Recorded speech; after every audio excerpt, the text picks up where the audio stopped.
গত পর্বে আমরা পেন টুলের সিলেকশন তৈরি করেছিলাম। এবার এই অংশটিকে স্মুথ করব। তো এটিকে আমরা এখানে প্যাথ যদি ক্লিক করি তাহলে আমরা সেই সিলেকশনটি আমরা আবার দেখতে পাবো, আগের সিলেকশনটি। তো এখানে এটি কারেকশন কিভাবে করতে হয় সেটা এখন আমরা দেখব। এখানে আরো দুটি টুল রয়েছে, path selection tool, direct selection tool. Path selection টুলের কাজ হচ্ছে এখানে আপনি যদি ক্লিক করেন এবং ক্লিক করে আপনি একসাথে সবগুলো অ্যাঙ্কর পয়েন্ট প্যাথ আপনি মুভ করাতে পারবেন। কিন্তু আপনি যদি সিঙ্গেল অ্যাঙ্কর পয়েন্ট মুভ করাতে চান সেক্ষেত্রে আপনাকে এই ডিরেক্ট সিলেকশন টুলটি সিলেক্ট করতে হবে, এবং বেশিরভাগ সময় ডিরেক্ট সিলেকশন টুলটি কাজে লাগে। এই শুধুমাত্র ফটোশপেই নয়, ইলাস্ট্রেটরেও এই path selection tool, direct selection tool দুটো রয়েছে। তো এখানে আমি ডিরেক্ট সিলেকশন টুলটি আমি কাজ করব এই টুলটি দিয়ে। যেমন আমি এই সিঙ্গেল অ্যাঙ্কর পয়েন্টে আমি সিলেক্ট করে আমি যদি আপ অ্যারো কি বা ডাউন অ্যারো কি চাপি তাহলে দেখুন এটি কিন্তু মুভ হচ্ছে।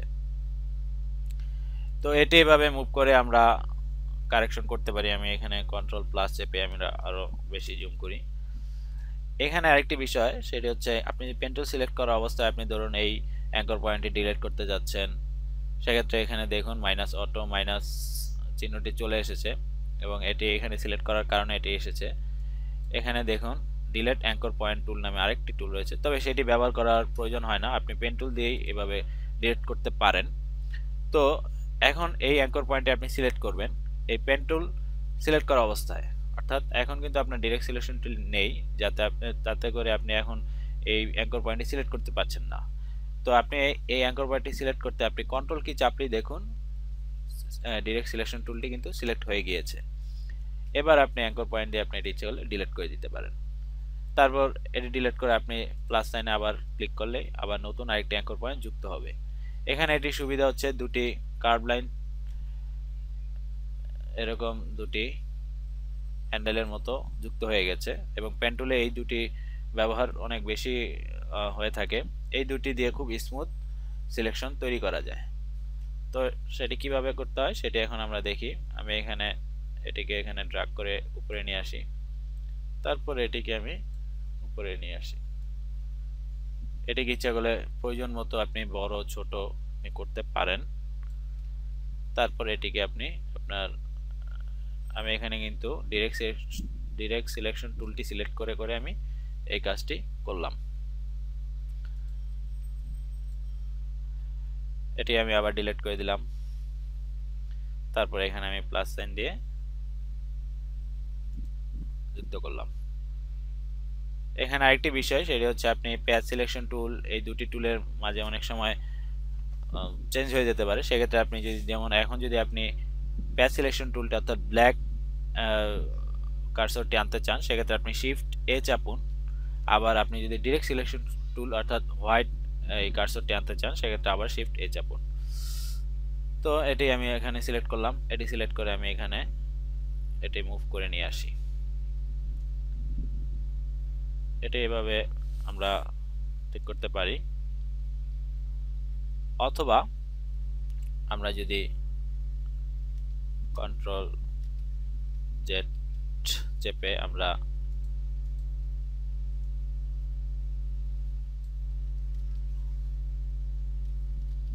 আনডু করি তাহলে আমরা আবার সেই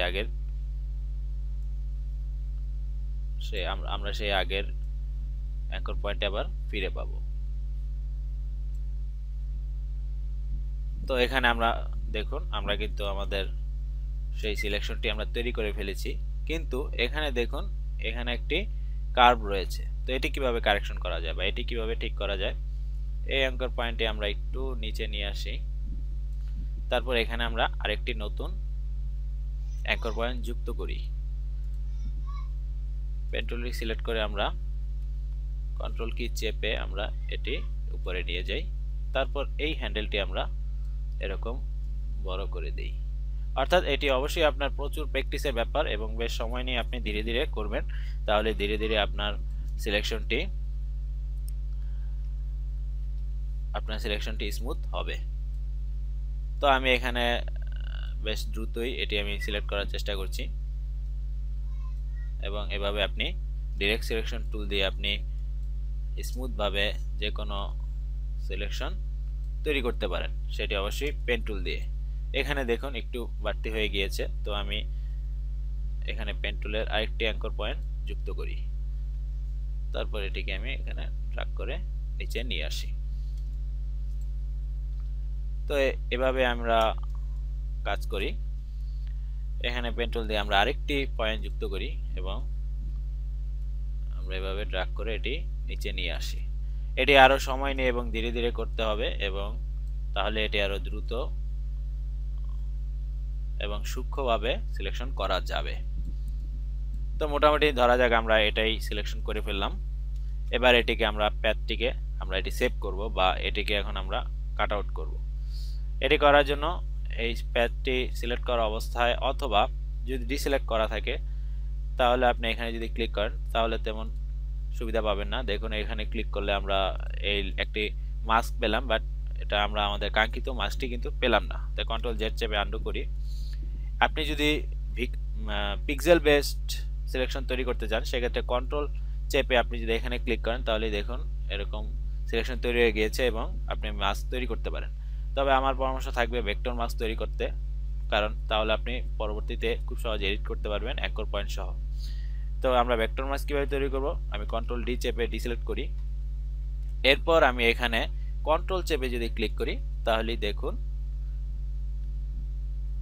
অবশ্যই এটি সিলেক্ট করে তারপর আমাকে এখানে কন্ট্রোল চেপে এখানে ক্লিক করতে হবে, তাহলেই দেখুন ম্যাগাজিন ভেক্টর মাস্ক তৈরি হয়ে গিয়েছে। তো এটি আমি ডিসিলেক্ট করি। এরপর আমরা এই যে লেয়ারে যাই, এখানে দেখুন মাস্কটি কিন্তু তৈরি হয়ে গেছে, কিন্তু আমরা এখানে কিন্তু কিছুটা কারেকশন করার প্রয়োজনীয়তা বোধ করছি। যেমন এখানে কিছু অংশ চলে এসেছে, তো এটা কিভাবে আমরা ঠিক করব? এটা খুব সহজ, আগের মতোই। আপনি এখানে যদি শিফট ক্লিক করেন তাহলে আপনি ব্যাকগ্রাউন্ডের সাথে এটি দেখতে পাবেন।